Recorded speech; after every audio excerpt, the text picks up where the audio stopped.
This episode of the Inside Transportation Podcast is sponsored by Ford Motor Company, built on the belief that freedom of movement drives human progress. From connectivity to autonomy, AI to machine learning, Ford has one simple goal: to improve mobility for its customers. To learn more about Ford's work in mobility, autonomous vehicles, and their global efforts to improve mobility for its customers, visit corporate.ford.com. That's corporate.ford.com.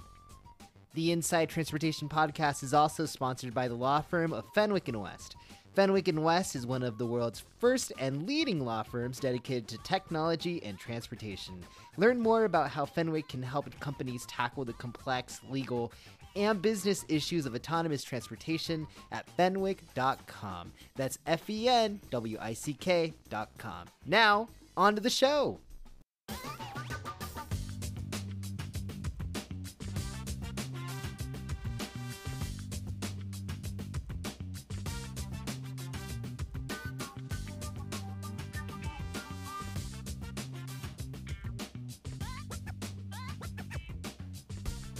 Hello and welcome to the Inside Transportation Podcast, a production of Inside.com.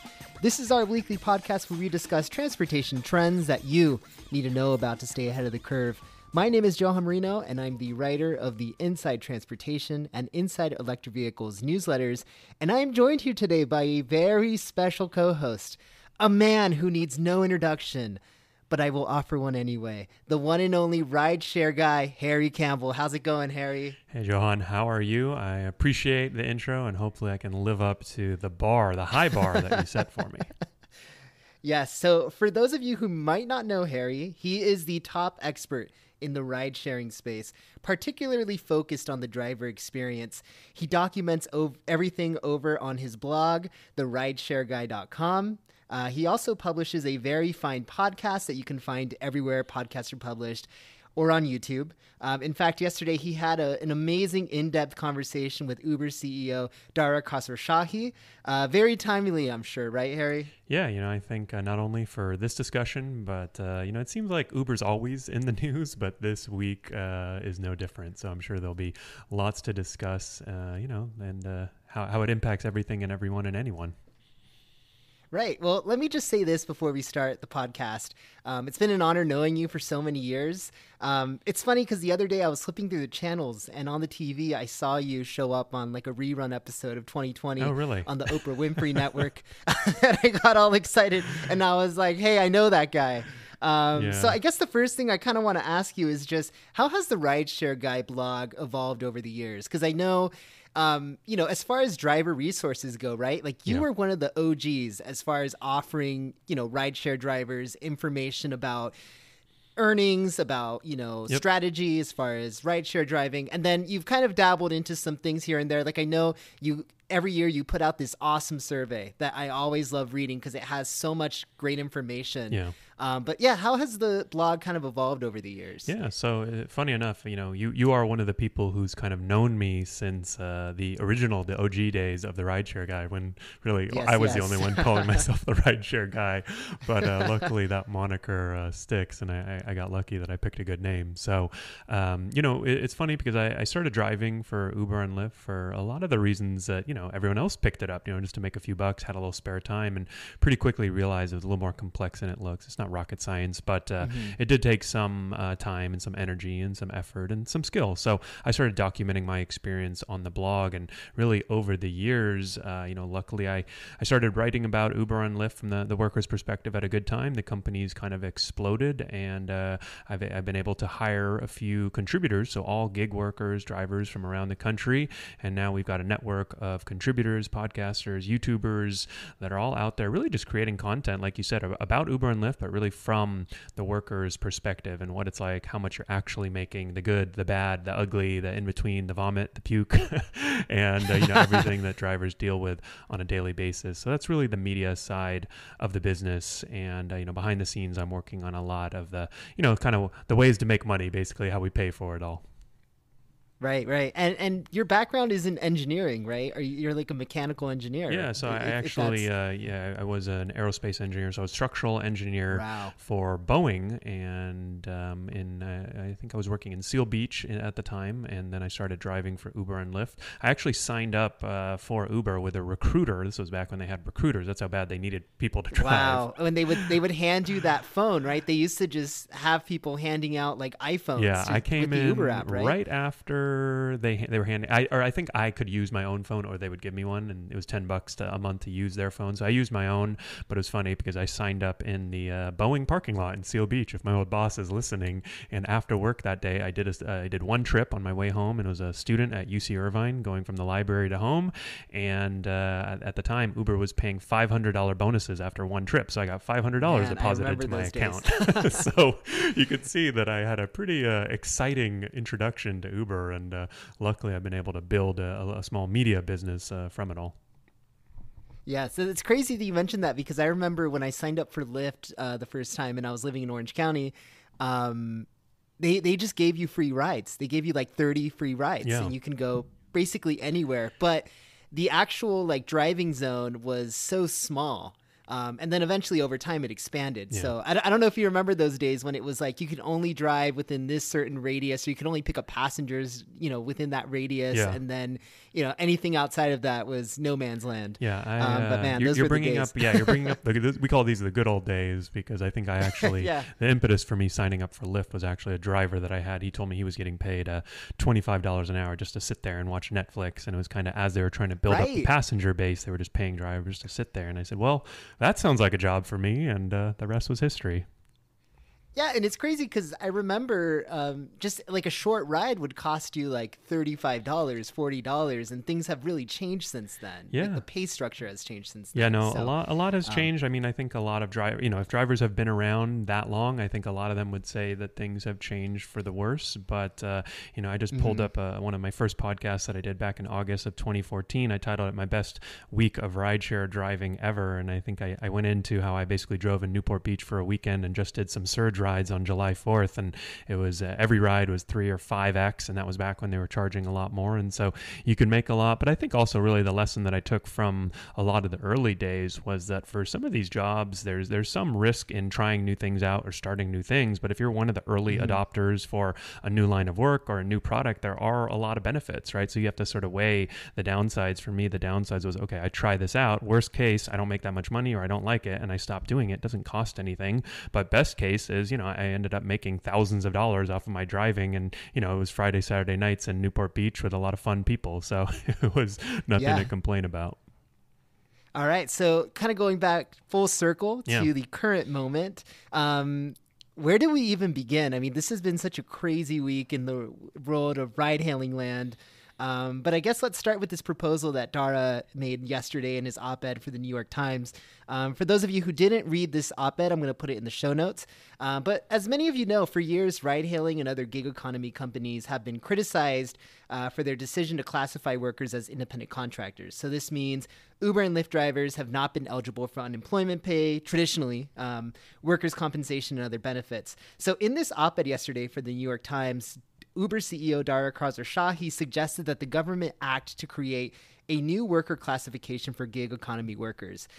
So this proposal would require gig economy companies to create benefit funds where drivers could use this money to pay for health insurance, vacation time, and other purposes.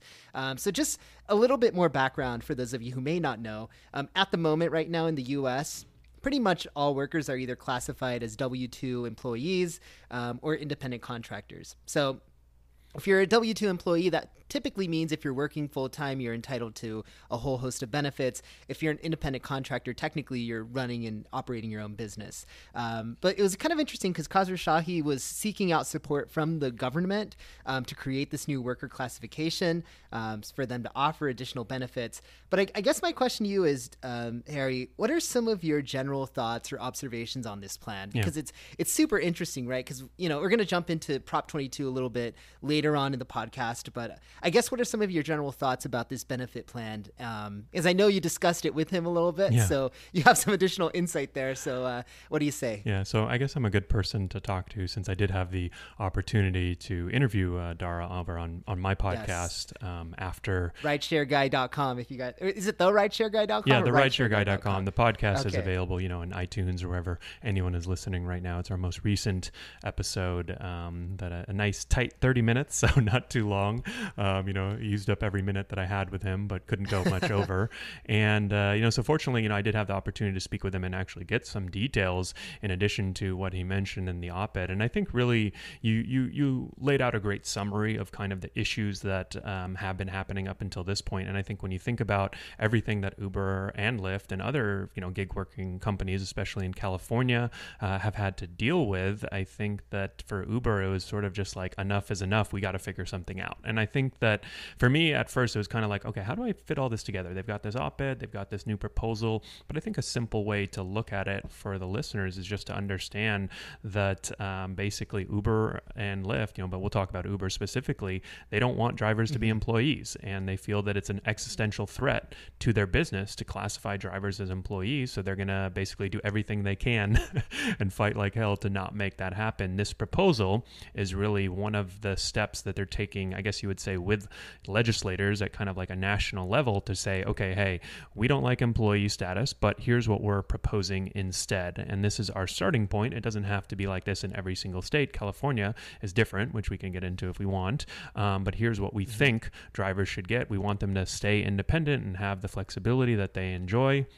But we want, every company to have to contribute to this benefits fund, which would, in the example they cited, so sort of, again, this is their starting point, would equal about 5% of a driver's earnings. So if a driver's making $1,000 a week, it would be about $50. And so you can kind of see that it's not a ton, but, it's it's a starting point, I guess you would say, right? And, when you look at how much your healthcare costs and how much vacation and all that, right? $50 doesn't go too far for things like healthcare, but it is, again, it's a starting point. I think it should be a lot more, as you might imagine. I'm on the driver's side, but the other big caveat, or not caveat, but the other big, I guess, point that they were trying to make is that what's challenging for them, and I do agree, is that if they start providing certain benefits to drivers, then it actually strengthens a lot of the legal cases that they're facing around drivers being employees, right? If you're giving drivers all these benefits that make them look like employees, it's hard to argue that they're not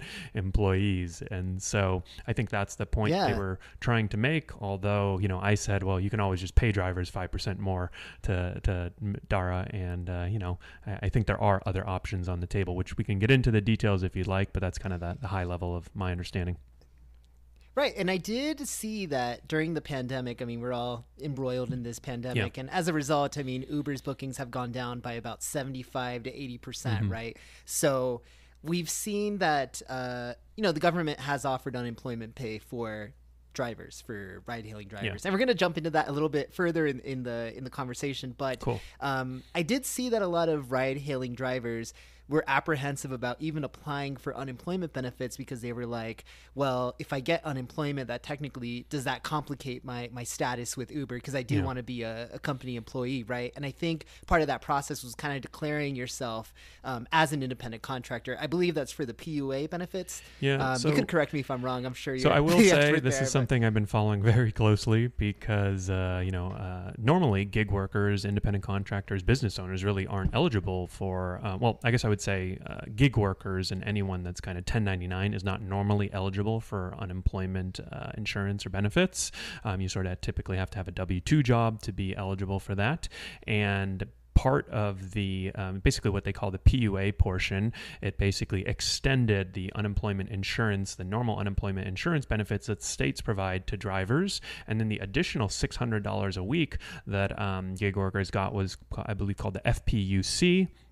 which I can't remember the actual spelling or what the acronym means, but I know it's FPUC. I could probably guess it, but that's basically the gist. So drivers were getting anywhere from $600 to even $1,000 a week just to sit on their butts for the past 3-4 months. And, I think that was really that was the goal of the program, though. They wanted people not to work, right? So in that way, I think it worked very well. And at the beginning, there was a ton of confusion about, just answering, the very question that you asked at the beginning. But I think ultimately what it boiled down to was a lot of drivers did end up going for, this unemployment. And so they were getting the $600 a week, and then they were getting a smaller amount. Sometimes in certain states, it was based off of their 2019 income, and that was how much they could qualify for unemployment insurance. Like in California, $167. So a lot of Uber and Lyft drivers, and basically anyone who applied should have been getting 600 plus 167 a week. So that's 767. Right. And now that FPUC has expired, the 600 is gone, but drivers should still be getting $167 a week. And where it gets really complicated is that certain states, like California, that passed AB5 in the beginning of January 2020 that says drivers are employees. So as a driver, you could alternatively apply for unemployment insurance as an employee. And, when that happens, Uber and Lyft aren't providing earnings data because they don't feel that you're an employee. So the EDD in California would reject you, and then you would have to appeal and submit all your statements. And some drivers did end up getting paid that way. So they actually got a higher amount that way. So very confusing, but if anyone's interested, we've got a number of videos on our channel that we kind of covered this on like a daily, weekly basis, and it's still evolving. So it's tough to stay on top of, but we're trying our best. Right. I mean, it's tough for everyone to stay on top of. I mean, even, after this week's announcement or the executive order that, people would be receiving an extra $400 in their unemployment checks. Yeah. I mean, people don't even know what's happening with that. But one thing I was going to say, just kind of, go, and we can actually get to this question after the break. We're going to take a quick break. But before we go to break, I just want to leave this question in your head about Uber drivers wanting to be employees, right? Because some of your data, and I think it's about 70% of the drivers you have spoken to or have surveyed have said they actually don't want to be company employees. So we'll discuss a little bit more about that after we come back from the break on the Inside Transportation Podcast. Stay tuned. Hey, everybody. Just want to let you know that this episode of Inside Transportation is sponsored by our friends at the Ford Motor Company. Built on the belief that freedom of movement drives human progress from connectivity to autonomy, Ford has one simple goal, and that's to improve the mobility of its customers. Ford has been using technology to shape the future of transportation for over 100 years and is dedicated to solving the world's most pressing mobility issues. What you might not know is that Ford has a series of divisions that make these visions a reality. Ford X is Ford's venture incubator that unites entrepreneurs, designers, and engineers to shape the future of transportation. Ford's City Innovations team brings innovative ideas to life through community workshops, crowdsourcing initiatives, and citywide mobility challenges. And Spin, a property of Ford, brings e-scooter sharing to cities and college campuses. So here's your call to action. To learn more about Ford's work in mobility, autonomous vehicles, and their global efforts to improve mobility for its customers, visit corporate.ford.com. That's corporate.ford.com. Thanks again to Ford for sponsoring independent media like this podcast. And we're back here on the Inside Transportation Podcast. We're sitting down with Harry Campbell, the Rideshare Guy. You can visit his website at therideshareguy.com. And before the break, we were talking a little bit about Uber drivers being classified as company employees. A recent this was a 2019 survey, right, Harry? So we actually we do an annual survey of drivers. We usually try to get about 1,000 responses. But since the W-2 versus independent contractor issue has been so topical, we did a recent survey in May, and I think we got about 734 responses. And so I believe the 71% number is from that most recent survey. Okay, so 71% of the drivers that Harry was able to survey said they didn't want to be company employees. And this kind of goes into the conversation about gig economy jobs and how flexible they are and what kind of benefits they should offer, right? Because as we were kind of talking about this proposal that Uber CEO Dara Khosrowshahi was talking about that would offer a benefits fund in lieu of the traditional benefit structure. So I'm assuming the reason why Uber is thinking about this proposal is because, an Uber driver typically shares, or, they do work for other companies, right? So an Uber driver might also be driving for Lyft. They might be delivering groceries for Instacart. They might be doing stuff for Postmates. So is kind of the thought process behind this idea, Uber basically saying, hey, we don't have enough work for you guys, right? You might not be driving a full 40 hours, and we know you might want to split your work and work for different companies. So this is a more innovative solution. Or do you think it's just Uber trying to get a discount on, what they would be paying? Because I think an analysis from Barclays shows Uber would pay about $2,000 per employee per year if they were to reclassify workers as employees. And then, in that op-ed, the Uber CEO said each driver would receive about $1,300 in benefits per year if they were working 35 hours, per week. So, what are some of your thoughts there? Yeah, so I think it kind of depends on what side of the equation you're on, So there are a lot of folks that want to be employees, or not a lot, but I'd say there's some folks that want to be employees, and these tend to be the drivers who are more full-time, the ones who are doing 30, 40, 50 hours a week or more. And frankly, I have no problem with them wanting to be employees. I totally understand that if you're doing that many hours, you don't really get to take advantage of a lot of the flexibility of driving for Uber and Lyft. I mean, I think it's still better than working for McDonald's and making the same amount of money, since you could potentially work 80 hours one week and 0 the next. It'd be tough, but you can do that. And so there is some flexibility there, but you can kind of see we're at the margins at this point.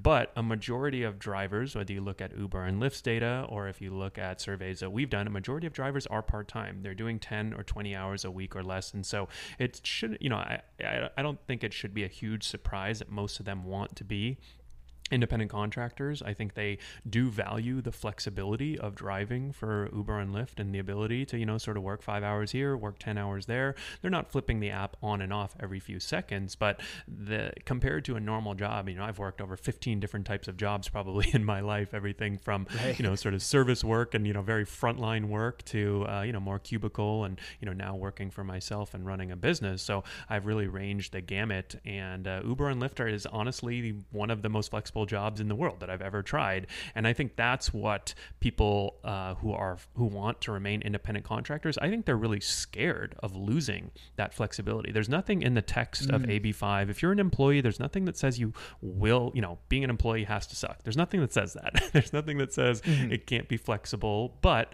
of course, traditionally, if you go to work at Starbucks, you know that you're going to have shifts, and you know that it's going to be more rigid than driving for Uber and Lyft. And so I think you have to take Uber and Lyft's arguments with a grain of salt. I think there are a lot of unknowns if drivers were to become employees, but I think it's a good bet the drivers will lose some flexibility. For me, and kind of what I've tried to focus my discussions and conversation on is more, are the trade-offs worth it? Is having a minimum wage worth a little bit less flexibility? And so for things like that, I would say yes. I like the idea of an earnings floor, so that drivers and the companies have more aligned incentives, right? But healthcare is an example, and this kind of ties into the benefits fund, of something that only 14 or 15% of people from our most recent 2019 survey of over 1,000 drivers said that they did not have healthcare, and that is a big number for those drivers, but that means 85% do, right? And they're getting it from Medicare, Medicaid, a spouse, they're a different job, or whatever it might be. And so you can imagine if everyone is contributing to healthcare funds, they raise the cost, but only 15% of people are benefiting, there's going to be trade-offs for that. And so I think that what I would like to see is just more changes that benefit everyone, right? And so that's sort of what I liked about the benefits fund, is that it did benefit everyone, right? You could go use it for whatever you want. You could use it for healthcare. It may not be enough money to cover healthcare. That's why I said it should be more money. But if you already have healthcare, then you can just look at it as a straight cash bonus. Right. And that was one thing I was going to mention, is that just because you're a W-2 employee, as I'm sure you're aware of this, just because you have a W-2 employee doesn't necessarily mean that the benefits that your company is going to offer you are going to fit your needs, right? It might still be too expensive for drivers to get the, company-sponsored healthcare. It may not be a good one plan. Thing I thought was very interesting. Even in California, for example, if you have employees over 30 hours, I believe you have to give them health care. So it could even be a situation where Uber limits, if drivers were to become employees, they start limiting that, hey, we're not going to have any drivers go over 30 hours so that we don't have to pay them health care, or we're going to limit you to 40 hours a week because over 40 hours in California, you have to pay time and a half for employees, right? And so now you start to think about it like, hey, there are drivers out there who do 50 hours a week every week, and they might complain and grovel here and there because that's a tough job, but they might be making $1,000 to $2,000 a week, and they're happy with the money they're making by becoming employees. They might get some benefits, but they may actually be limited to 40 or even 30 hours a week. And so those are the types of trade-offs that I think we should consider. And frankly, I don't know for sure that would happen. Uber doesn't know for sure. The proponents of becoming employees don't know for sure. There is a lot of unknown. And so, I think that it's kind of, you have to identify what are some things that are likely to change that are kind of up in the air, and then weigh all the pros and the cons. But it seems like I'm one of the only people, weighing the pros and the cons. Most people are, Uber is sort of saying everything will go to hell if drivers become employees, and the proponents of AB5 are saying that everything's going to be exactly the same, but we're just going to get paid way more. And I'm sitting here thinking to myself, well, it's kind of simple math, right? The rider pays $10, Uber takes $2 or $3, and the driver gets the rest. So if drivers start making more, Uber's going to start charging riders more, and then you start to get into a lot of the second order effects. Right. And I will say, I mean, on the business perspective of things, because I'm sure you're aware of that as well. I mean, Uber and Lyft right now are not profitable companies, right? So if they were paying all these additional surcharges, ultimately the consumer pays for it. Yep. It might drop demand for the service, and there might be that. That's why Uber and Lyft want to defeat all these initiatives to try to classify workers as employees. Yeah, and I mean, as I'm sure Uber just released their quarterly earnings. I will say though that if you look at if you want to, I'm not a financial expert, but if you look at for example the adjusted EBITDA of Uber for their rides business alone, so that's UberX basic, Uber rides basically, they actually have been profitable for the last few quarters. Even in the pandemic, they made $50 million. They reduced their costs by a ton, which is, kind of one of the reasons why Uber is such an interesting business, because during a pandemic, their rides business actually still made money, even though the volume was way down. There are definitely some people that would argue over, some of the costs that they don't include in that EBITDA, but Uber Eats is, sort of their kind of growth flagship right now. It's losing a bit of money. I think it lost $230 million last quarter. And so I think where people would push back is that, hey, if these companies aren't profitable, and they would be even less profitable, or maybe even go out of business because of an employee model, I guess that's okay, right? I guess that's where some people would push back, right? Some people would push back and say, hey, you've been paying, riders, for example, for the past 5 or 10 years, since I started driving. I kind of call it the golden era of rideshare. You've been paying for a lot of subsidized rides, whether it was VC money or drivers who didn't really realize it. And so I not that it's complicated. It's a nuanced, right? Not that I completely agree with that viewpoint, but just because a company can't make the business model work, I don't think is necessarily such a bad thing. Sometimes you need to get a better business model, right? Right. And one thing I did want to mention before we have to go to break again, but this idea of a minimum wage. Yeah. There is at least one market that I'm aware of that has a driver minimum wage, and that's New York City. And I believe it's $17 an hour after expenses. Do you have any insights as far as what's happened in that market since they implemented that wage floor? Yeah, so that's a good question. And one of the reasons why I like pointing to New York City is because it's really the perfect case study as a small example of, I think, what might happen if drivers become employees. And so New York City and California really too typically are some of the leaders in regulation when it comes to new mobility options like Uber and Lyft. And so what New York City did was they basically enacted it's sort of a quasi minimum wage. It doesn't say that drivers will be paid $17 per hour after expenses exactly, but that's sort of the goal. And it's based off the utilization rate of the drivers. So basically what the city is trying to do is keep drivers busy, and they calculate the expenses and the income off of that and set the rates based off of that utilization rate, right? So if there's a quarter where drivers are really slow and there aren't any rides and they're not making that good of money, they sort of hold the companies accountable. And so that goes back to what I talked about when I said it aligns incentives. And that's what I like about the minimum wage. One of the top complaints of drivers really for the past few years is that there's oversaturation of drivers. There's too many drivers, right? Uber and Lyft, I think there's this feeling that I kind of agree with, is that they want as many drivers on the roads as possible so that when you as a rider call for a ride, it's there quickly. But as a driver, you kind of want the opposite, right? You want as few drivers on the road as possible. You want to maximize your earnings at the end of the day. So when it comes to the minimum wage in New York City, I think the formula they instituted was very smart, and it aligns the company's incentives and makes sure that there's this earnings floor. The issue that we're seeing and that drivers have been pretty vocal in complaining about is that now Uber and Lyft require scheduled shifts. And so instead, like in Los Angeles, if I wanted to leave this interview, I could go sign on to my Uber driver app and go online right now and probably have a ride in a few minutes, maybe in 5 to 10 minutes, even right now in the middle of a pandemic. But in New York City, yeah, which we may talk about later on, but yeah, we'll have to talk about that. And in New York City, though, you sort of have to schedule shifts in advance, which is a lot closer to what it's like for the food delivery services. So there is less flexibility, and it makes sense, right? Uber and Lyft don't want to pay drivers to sit there in non-busy areas at non-busy times, so they sort of prioritize the best drivers, the most valuable to the company, and give them the best shifts. And that's kind of pissed off a lot of drivers in New York City, but those are the types of trade-offs that come with a minimum wage. So interesting. And we're going to be talking a little bit more about another challenge gig economy companies are facing in California, which is Prop 22, when we come back from this quick break on the Inside Transportation podcast. Stay tuned. Hey, everybody, let me take a moment to thank Fenwick & West. They're one of the world's first and leading law firms dedicated to technology and life sciences. They operate in the fast lane of innovation where ideas often outpace changes in the law.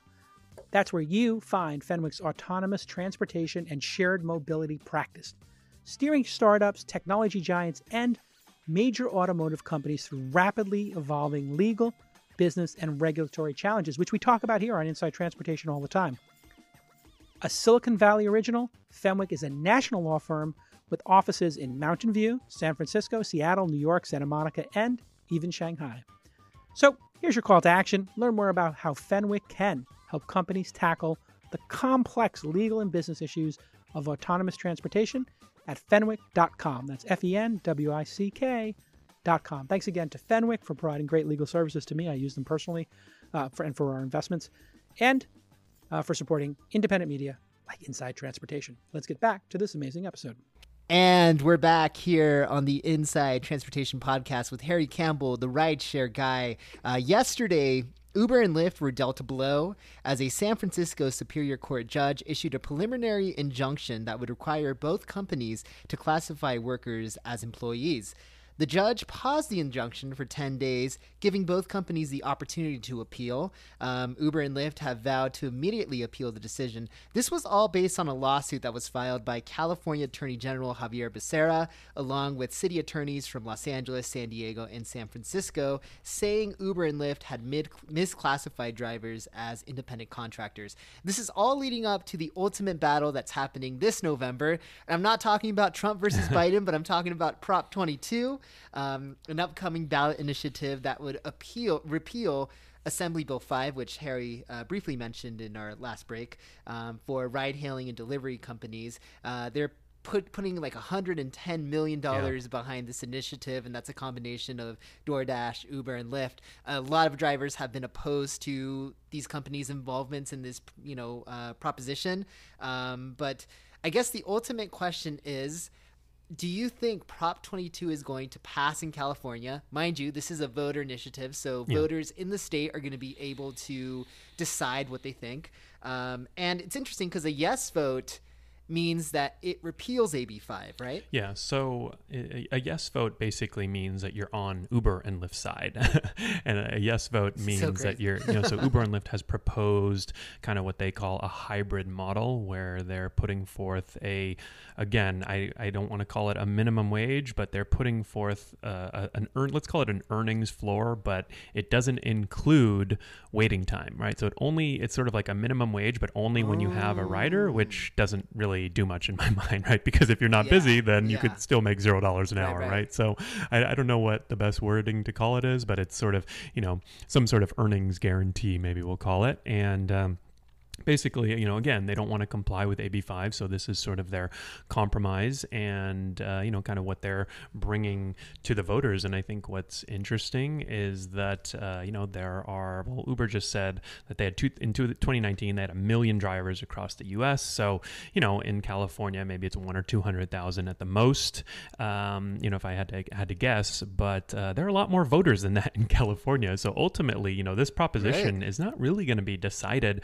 by the drivers. So we can definitely, and gig workers, I mean, I think it's important to talk about their viewpoint, but I think that's what's interesting, with this proposition is that, it could potentially pass if, the companies are spending $110 million and they just go out to regular voters and use, I think a lot of the messaging that they might use is going to be appealing. It's going to be like, hey, do you love Uber? Well, this, the AB5 law is going to screw it all up. And if I'm a consumer of Lyft, I'm like, hey, I love Uber. I love Lyft. I don't want the government to go mess this up. It seems to be working for me, even though you may be aware of some of the issues that drivers are having. Yeah, and I think in New York there was a similar initiative like a few years ago, right? Where, and I don't distinctly remember what the issue was, but I remember that Uber was threatening. Yeah, it might be something about that. I think they were trying to cap the number of Uber vehicles in New York City, and so Uber probably, I think they enacted this mode that would basically show how few drivers there'd be, and basically how crappy the availability would be, if this ordinance were to pass. And then I remember seeing like all these celebrities basically, and I don't know if they were paid by Uber, but they basically said like, no, we can't let this happen. So it's kind of interesting because when you put this out to consumers, right, I think the big messaging point or the big marketing point is going to be, if you don't vote yes, this is going to get really expensive, right? Yeah. Because I mean, even if you're thinking about an Uber Eats delivery, right? What is it like? There's some restaurants delivering, or the Uber Eats is delivering food from some restaurants for like 49 cents, 99 cents. It's like crazy amount. So I think that's really like what the messaging point is going to be, is just like, hey, if you don't vote yes, it's going to get really expensive, and that's going to drive consumers to be like, okay, I'm just going to vote yes because that's the messaging. A lot of the messaging, not really explain what it's about. Yeah, a lot of the messaging I've seen so far, they've started running the yes on Prop 22, so the Uber and Lyft folk have started running some TV ads and sporadically some online marketing stuff. So you'll definitely start seeing it as you get closer to November if you're in California. But a lot of the messaging I've seen so far too is also revolved around the flexibility kind of argument, right? And featuring stories of couriers who are going to school at night and then working in the day or vice versa, right? And those kind of heartfelt feel good stories, which I think there's some kernel of truth too. I mean, there are a lot of drivers just out there kind of grinding it out, right? And of course some are soccer moms that drive in between their kids. But I think that's what's interesting about a political campaign, is that if you have basically some good kernels of truth in your messaging, you can really kind of expand on that and make that seem like every single driver is a single mom that has to work for Uber in between her kids being at school, or someone training for this new line of work, and this is the only job they could get because they barely just moved to the country and only speak a little English. So you can kind of start to see that some of this messaging will be probably pretty compelling. And I think that, to Uber and Lyft's credit, I think that drivers will lose some flexibility, and like Uber and Lyft actually cite my survey quite a bit, which is an interesting feeling, since I kind of, I'm actually personally, I don't know if I said this, I'm a no on Prop 22 personally, but more because I don't want drivers to be employees, but more because I think that their hybrid proposal doesn't go anywhere near far enough. So that's sort of what's what's really interesting about this is that, you know, you have a lot of, on the driver's side, you have the folks who want to be employees. They're a hard no on Prop 22 because they want to be employees. And then you also have a lot of other drivers who want to be independent contractors. So they might be a yes because they want to be independent contractors, or they might be a no because they don't think this goes far enough, like me. And so it's interesting that you have a few different viewpoints there. Yeah, and the one thing I was going to say is that, I mean, this is just my personal thoughts on the situation, but when AB5 was passed, I felt like there just wasn't that conversation between lawmakers and the driver community. And I don't know if you feel that way as well, but it seems like the whole idea of AB5 was we just want to make Uber and Lyft drivers employees and not explore possible alternatives to kind of adjust everybody's needs. Yeah. But I don't know if you also felt that way as well. So I'm not a legislative expert. I've definitely dabbled a lot more than I would have guessed 5 or 6 years ago, because Uber and Lyft are always in these battles. But I think AB5, it's clear now, it was a pretty poorly designed law. I saw a stat the other day that there's over 50 exemptions and carve-outs. So it's sort of like, I think the impetus for AB5, was fine, but they applied it to basically anyone and everyone. And then they had to end up excluding doctors and, real estate agents and, basically anyone and everyone, the who's who of sort of independent contractors, when all along it seemed like they were targeting Uber and Lyft drivers and other gig workers, which is fine. I think that's the legislator's prerogative, but I think they should have, kept it to Uber and Lyft drivers and other gig workers if that's who they wanted to target. So I think in that respect, the bill could have definitely used some work, but either way, it did end up passing. And like my survey said, most drivers, I think that the legislators did talk to a lot of drivers. I think they probably were more on the camp of the ones who wanted to be employees, though, the full-time drivers, right? And again, like if you talk to full-time drivers, I totally agree. Like a lot of them probably should be employees. And so I think it really comes down to the question, if you feel that, it's sort of philosophical, if you feel that a small number of full-time drivers should become employees and get benefits and probably have a much better situation than they're in now. Or if you feel that the majority of drivers, maybe 60 to 80% of drivers who are doing 10 or 20 hours a week or less, if you feel that they should be able to keep, their kind of status right now as independent contractors and have that flexibility to sort of work whenever and wherever. And of course, there are some caveats there that it's not quite that simple, but I think that's kind of the general philosophical debate, and kind of some people obviously fall on one side of the debate and others fall on the other. Right. So we'll see what happens in November. It's going to be an interesting race for sure. And I'm sure everyone in California is going to get bombarded by these ads. I'm already $110 million, I think, goes pretty far. I mean, even if you think about it, right, I don't know how many people are in California, 30, 40, 50 million, maybe more, but you can kind of almost see that they're kind of like dollar for dollar matching the number of people, and probably eligible voters is obviously 40 million people in California. Yeah, and eligible voters is probably less than that, right? Let's call it 30 million. So you can basically imagine that in certain demographics are going to be spending quite a bit of money to get you to vote, their way on this. Yes. Well, wrapping things up, our last topic here is the pandemic. Obviously, we're all going through this experience together. And as a result, I mean, we've seen Uber and Lyft rides go down by a lot. I mean, in some core markets, they're down as much as 85% in Q2. Lyft also reported similar declines in riderships. So I guess, my question is, what kind of activity have the ride-hailing drivers that are still out there? What have they been seeing? Because I've been actually seeing some posts on, some driver forums that some drivers have actually been doing really well during the pandemic. But obviously, I mean, there are the risks that come with driving during the pandemic. So what are some of your thoughts there? So I think that it's funny that we sometimes forget how big of a company Uber is. And I want to say that, I don't know the latest and greatest figures, but, in the past, they've said they're doing anywhere from 3 to 7 million trips a day around the world. So let's call it 5 million trips. So if you're down 85% of 5 million trips, that's still hundreds of thousands of trips that are happening, right?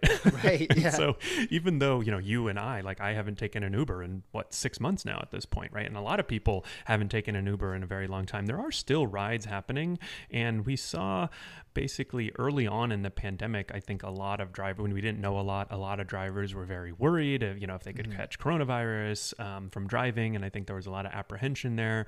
And then when all of the government assistance programs came out, a lot of drivers stopped driving because a majority are part-time and they could make more money by not working than they could by working. So in the middle of the pandemic, you had a weird situation where a lot of drivers weren't driving, yet there were still some rides happening. And so there was sort of, even though demand was way down, like you mentioned, with a lot of those statistics, demand was actually greater than supply in a lot of places. And so the drivers who were willing to work were actually making pretty good money. We featured a couple stories. They were a bit of an outlier, but we had drivers making $50 an hour, for example, in Arizona, which is sort of more of a second tier market.